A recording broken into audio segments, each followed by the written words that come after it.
فرهطت من الحر وسلخت. هقول لك على حل متجرب.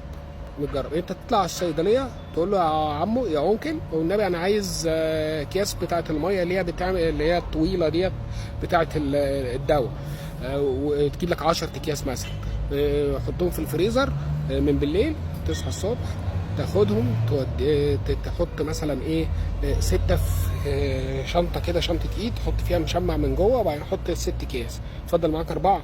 حط ال4 بقى 2 في الجيب ده اللي ورا ده و2 في الجيب اللي ورا ده، واخد بالك؟ عشان المصلحه مهمه جدا انها تبقى ايه تراوة عشان تعرف تتعامل مع البني ادمين. طول ما المصلحه متروقه فانت الدنيا تمام.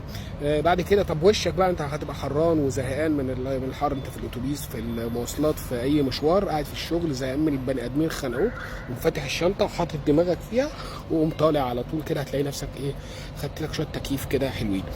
طب البنطلون هيتبل، ما هو مش مشكله، الجو حر هتنشف بسرعه، مش هتاخد وقت ان شاء الله. بالنسبه بقى لما خلاص فكت منك الميه وساحت، قوم جاي واخد بعضك على اي كشك قول له انا بقى عمو اشحن لي دول، حطهم عنده في الثلاجه يسقعوا شويه، وهتاخدهم ان شاء الله خدمه 5 نجوم. جربوها وابعتوا لي وربنا يستر. السلام عليكم.